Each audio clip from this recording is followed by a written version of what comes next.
नमस्कार। आकाशवाणी जयपुर अजमेर से प्रस्तुत हैं प्रादेशिक समाचार।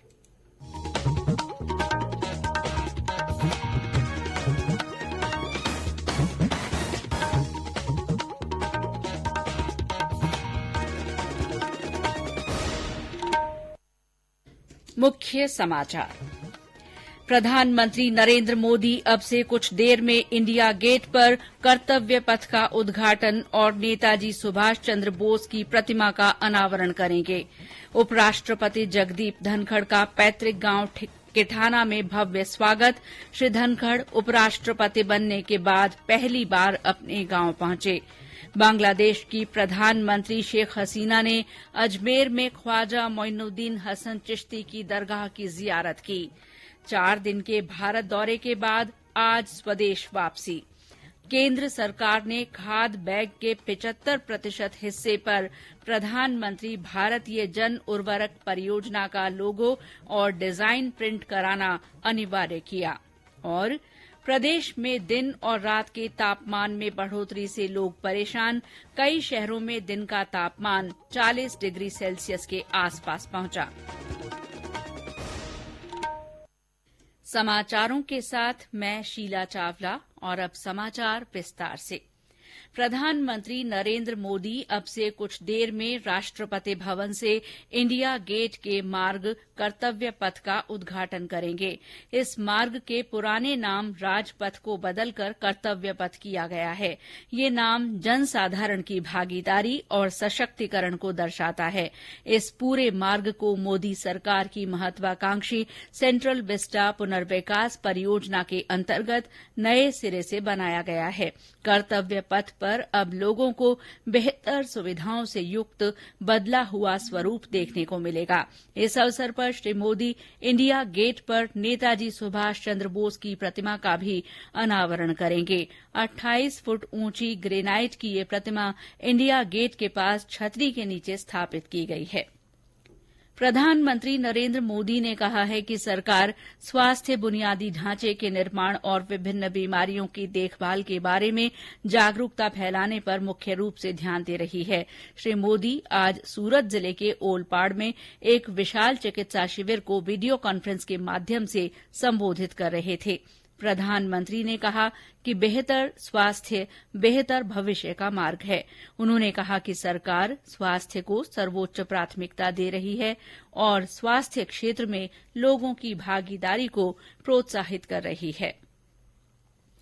उपराष्ट्रपति जगदीप धनखड़ आज अपने पैतृक गांव झुंझुनू के किठाना पहुंचे, जहां उनका भव्य स्वागत किया गया। उपराष्ट्रपति बनने के बाद श्री धनखड़ पहली बार अपने गांव आए हैं। सम्मान समारोह को संबोधित करते हुए उन्होंने लोगों से लड़का और लड़की में भेद नहीं करने की अपील की। उन्होंने कहा कि लड़का और लड़की दोनों बराबर हैं और उन्हें अपना भविष्य चुनने का मौका देना चाहिए। श्री धनखड़ ने कहा कि वे इस मिट्टी का लाल होने के नाते अपने गांव को रोजाना याद करते हैं और गांव को आदर्श गांव बनाना उनकी परिकल्पना है।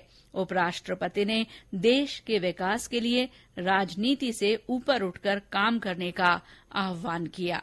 अपने को संकल्प लेना चाहिए कि हमारा देश दुनिया में कितना ख्याति प्राप्त है।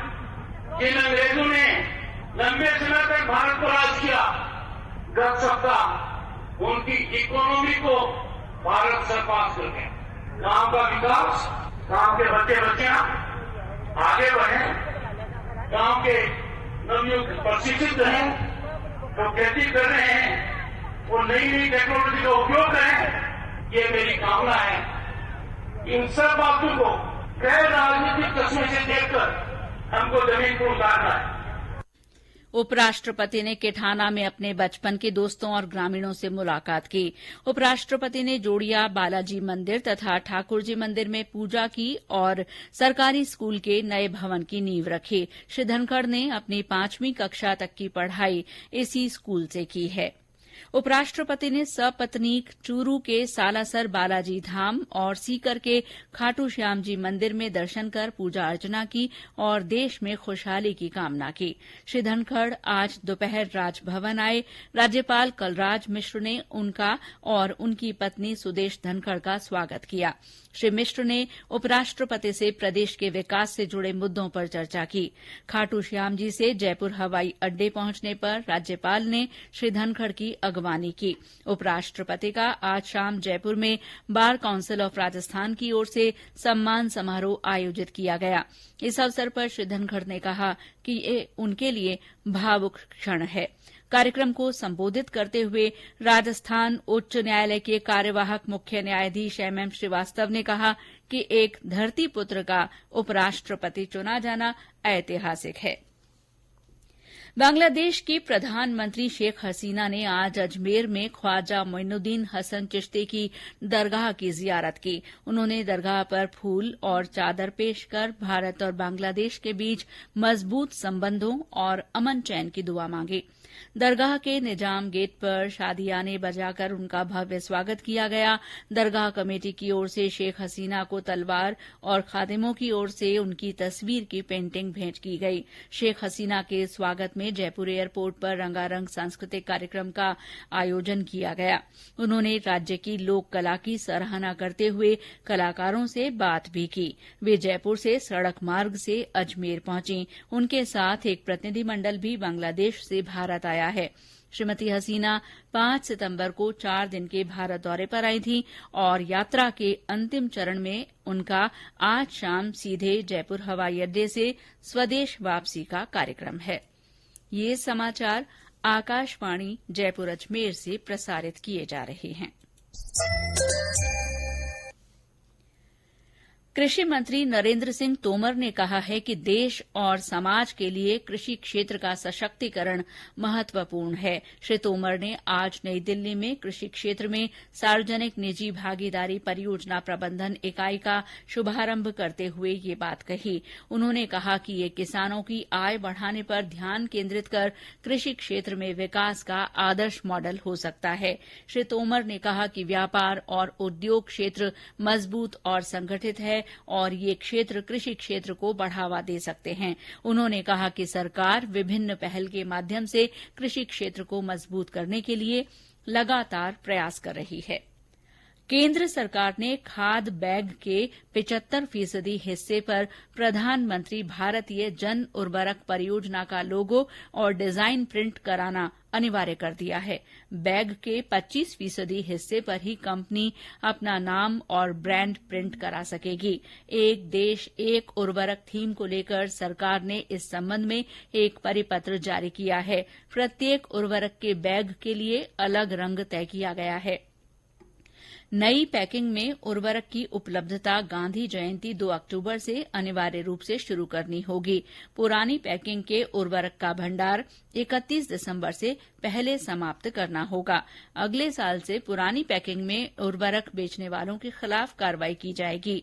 यूरिया बैग का रंग पीला होगा, डीएपी बैग का रंग हल्का हरा होगा, जबकि एनपीके का गहरा हरा और पोटाश बैग का रंग हल्का गुलाबी होगा।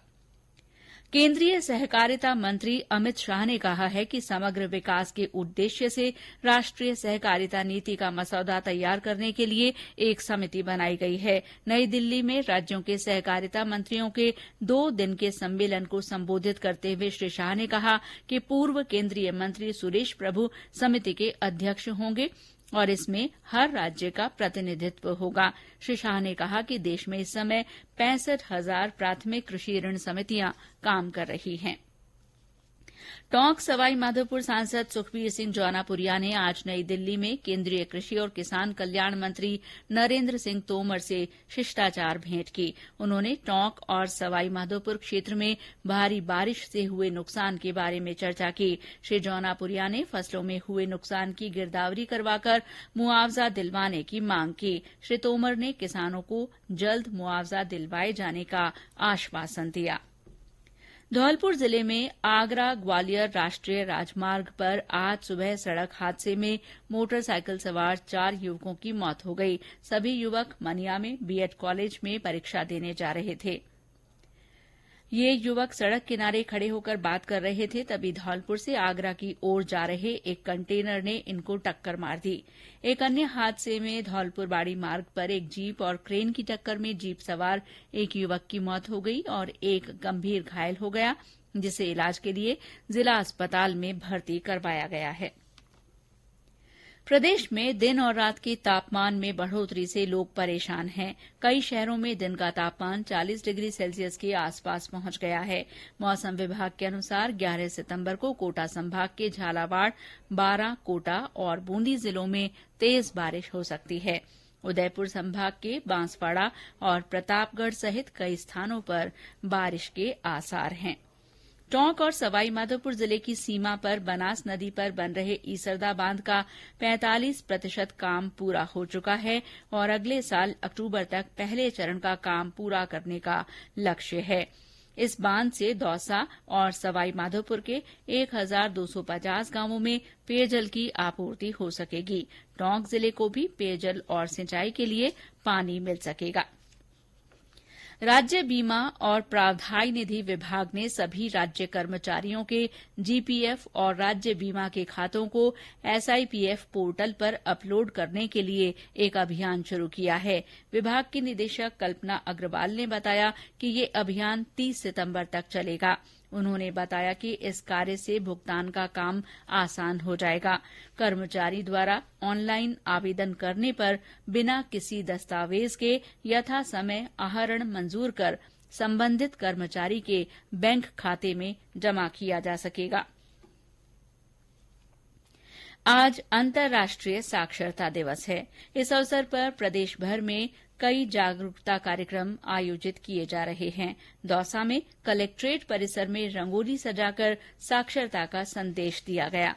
भरतपुर में रामेश्वरी देवी कन्या महाविद्यालय में संगोष्ठी आयोजित की गई। बाड़मेर में जिला साक्षरता और सतत शिक्षा विभाग की ओर से प्रतिभा सम्मान समारोह तथा विचार गोष्ठी के कार्यक्रम हुए।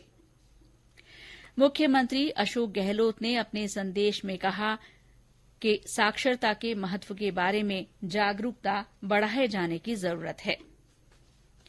प्रधानमंत्री नरेंद्र मोदी 25 सितंबर को आकाशवाणी के मन की बात कार्यक्रम में अपने विचार साझा करेंगे। ये मासिक रेडियो कार्यक्रम की 93वीं कड़ी होगी। श्रोता नमो ऐप या माई गोव ओपन फोरम पर इस कार्यक्रम के लिए अपने विचार साझा कर सकते हैं। वे टोल फ्री नंबर 1800-117800 पर भी डायल कर अपना संदेश हिंदी या अंग्रेजी में रिकॉर्ड करा सकते हैं। फोन लाइनें 23 सितंबर तक खुली रहेंगी।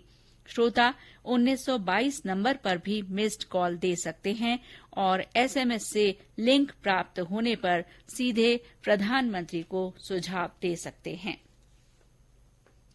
और अंत में मुख्य समाचार एक बार फिर। प्रधानमंत्री नरेंद्र मोदी अब से कुछ देर में इंडिया गेट पर कर्तव्य पथ का उद्घाटन और नेताजी सुभाष चंद्र बोस की प्रतिमा का अनावरण करेंगे। उपराष्ट्रपति जगदीप धनखड़ का पैतृक गांव केठाना में भव्य स्वागत किया गया। श्री धनखड़ उपराष्ट्रपति बनने के बाद पहली बार अपने गांव पहुंचे। बांग्लादेश की प्रधानमंत्री शेख हसीना ने अजमेर में ख्वाजा मोइनुद्दीन हसन चिश्ती की दरगाह की जियारत की। 4 दिन के भारत दौरे के बाद आज उनका स्वदेश वापसी का कार्यक्रम है। केंद्र ने खाद बैग के 75% हिस्से पर प्रधानमंत्री भारतीय जन उर्वरक परियोजना का लोगो और डिजाइन प्रिंट कराना अनिवार्य कर दिया है। और प्रदेश में दिन और रात के तापमान में बढ़ोतरी से लोग परेशान हैं। कई शहरों में दिन का तापमान 40 डिग्री सेल्सियस के आसपास पहुंच गया है। इसी के साथ प्रादेशिक समाचार बुलेटिन समाप्त हुआ। नमस्कार।